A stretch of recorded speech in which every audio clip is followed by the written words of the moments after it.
Julius Randle seems to be the topic of discussion whenever off-season trades are brought up, and I'm here to break it all down. All that and much more on the Knicks Digest. What's up, guys? It's your boy Dariel, repping the Knicks GOAT of all time, Patrick Ewing, and I'm here to talk about Julius Randle.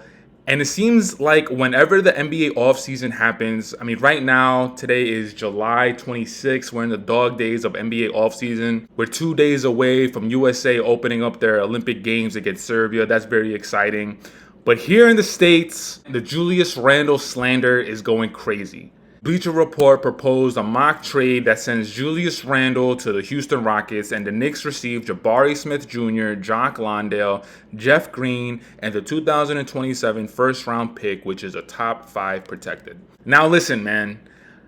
In the videos that I've been putting out, I've been actually defending Julius Randle. And if this is the first video that you've seen with me defending Julius Randle, welcome to the new and improved Dariel. Chris and I, we've had our arguments, we've had our debates. If Julius Randle is really going to succeed with this New York Knicks team, can he be the best player on a winning team? Can he be the second best player on a winning New York Knicks team? About a month ago now, the New York Knicks made that blockbuster trade that got Mikal Bridges to the New York Knicks. So now we got a starting 5 projected to be Jalen Brunson at the 1, Mikal at the 2, OG at the 3, Julius Randle is probably going to be at the 4, and Mitchell Robinson, if he can stay healthy, will be starting at the 5. That starting 5, if they're able to stay healthy, in my opinion, 100% we're going to be able to challenge the Boston Celtics in the Eastern Conference Finals. But going into this upcoming season, I think Julius Randle is going to be the key into how successful we are or how disappointing we're going to be. Julius Randle is the key that's going to unlock everything, depending on if he's happy with his situation with the Knicks, if he's happy with his role on the offense. However far we go in next season is really going to be dependent on Julius Randle's shoulders. And if we're going back to that trade that Bleacher Report brought up, the highlight of that trade for the Knicks would be Jabari Smith. Now, Jabari Smith is definitely a young, up-and-coming, great player, presumably even so an all-star. But if we take a look at the numbers, Jabari Smith, for the season that just happened, he played in 76 games, which is definitely a plus, averaged around 32 minutes, 13.7 points, 8 rebounds, 1.6 assists, 0.7 steals, which we can round that up to 1, 0.8 blocks, we can round that up to 1. He made around 5 field goals on 11 attempts, which equates to 45% from the field. He averaged around 1.8, which is 2 3-pointers on 5 3-point attempts, which equates to 36.3%. He made about 2 free throws on 2.5 free throws made. So Jabari Smith, compared to his rookie season, the numbers did go up. But if Jabari Smith is going to be the highlight of that trade, I'm saying no. I'm in the camp of wanting to see what this team could do with the core group that we have right now. I want to see what this team could do if everybody's healthy. I do understand Jabari Smith, second year, he has a lot of promise, he has a lot of potential. His offensive game and his overall game have definitely taken a turn for the better. I understand that. But I'd rather go with a sure thing. And with the sure thing, Julius Randle being an NBA All-Star, being an All-NBA team selection, I'd rather go with the sure thing in Julius Randle.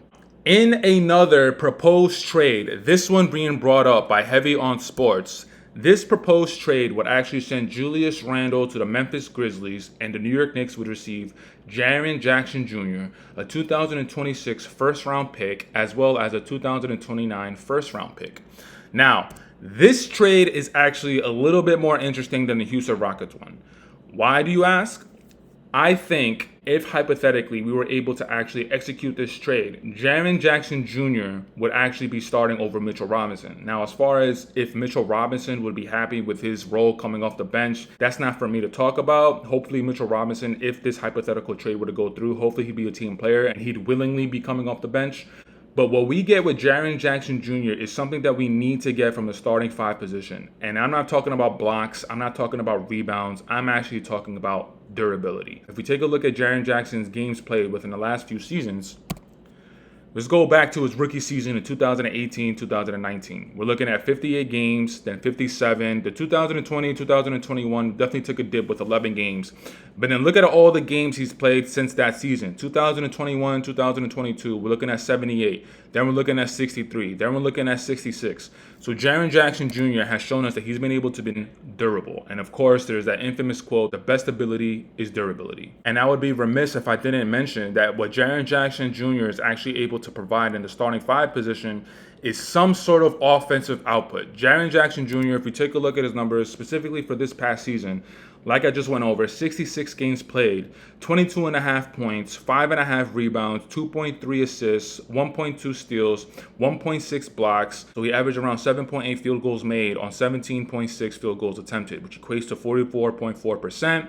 3-pointers, 1.8 field goals made on 5.5 3-point field goal attempts, which equates to 32%. Whenever I see Jaren Jackson Jr. taking a 3-point shot, I get a little cringe because his shot, one, is not as natural as other shooters, but he's able to hit it. And the one knock that I have on Mitchell Robinson, actually it's not even on just Mitchell Robinson. It's on every NBA player. It's on every professional basketball player.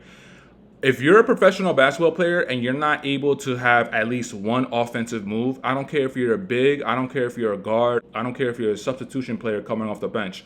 If you don't have at least one offensive move that you can go to while you're in the game, I don't understand how you're a professional basketball player. Jaren Jackson Jr., even though his shot is not as natural, even though his shot is not as pretty, he's actually able to hit that 3-pointer. So he's actually able to spread the floor. In this hypothetical situation, if he was out there on the floor with the Jalen Brunson, with the Mikal Bridges, with the OG Anunoby, specifically Jalen Brunson, it'll actually give Jalen Brunson a lot more room to work within the paint. If Jalen Brunson would be able to beat his man off the dribble, go inside the paint, and we know how Jalen Brunson loves to mix up his game. He likes to spread his game from behind the line. He likes to drive past his man, get his man on his hip, and the next thing you know, pull up and then draw the foul. So Jalen Brunson really likes to mix up his game going from the outside to the inside. And Jaren Jackson Jr., if he's going to stay behind the 3-point line, it gives Jalen Brunson, it gives Mikal Bridges all of that room in the paint to explore. And one other nugget of information that I want to share with you guys is the age difference. Now, the age difference between Mitchell Robinson and Jaren Jackson Jr. isn't a big one. There's only a 2-year disparity. Jaren Jackson Jr. is 24 years old, where Mitchell Robinson is 26 years old. I keep harping on this because this is the biggest question that we have with Mitchell Robinson moving forward. The pressure in my eyes is actually going to be on Julius Randle in this upcoming season, but right behind Julius Randle, I actually have Mitchell Robinson. And then after Mitchell Robinson, I have Coach Tibbs. Sticking with Mitchell Robinson has to prove to us Knicks fans that he's actually going to be able to be durable for one entire season, starting from game one up until however far we go into the playoffs. If Mitchell Robinson can stay healthy and we have that consistent defensive anchor in the paint, altering shots, grabbing rebounds, getting blocks, defending the paint, might be the difference maker in this upcoming season. I'm going to give Julius Randle this season, I'm going to give him all the grace possible. I'm going to be keeping my eye on all the articles, on the reports, talking about if Julius Randle is disgruntled with his role in the offense, if he's disgruntled with the amount of touches that he's getting with his offense. I'm going to be watching Julius Randle like a hawk in this upcoming season. If I see or if I hear one thing about Julius Randle starting to complain about anything, I'm off. I'm going back to my original take of Julius Randle about how he's not a winning player, about how you can't win with Julius Randle. If Julius Randle messes up this upcoming season, this could be the first time that we've seen our New York Knicks in the Eastern Conference Finals since 1999-2000. Nothing can get in the way of that. We have the pieces. We have the talent. This upcoming season, I think you can say, is going to be the most important season that the New York Knicks has had since the 1999-2000 season. And that will be including the mellow days. But that's it for today's video, guys. And before I wrap up the video, I want to remind you guys to hit the comments and let me know what you guys think about these two proposed trades. One coming from Bleacher Report and one coming from Heavy on Sports. But until next time, you guys know the drill. You guys know the vibes. Taj Gibson for president. Jalen Brunson for all the MVPs. The deuce is loose. Mikal Bridges for the 2024-2025 Defensive Player of the Year.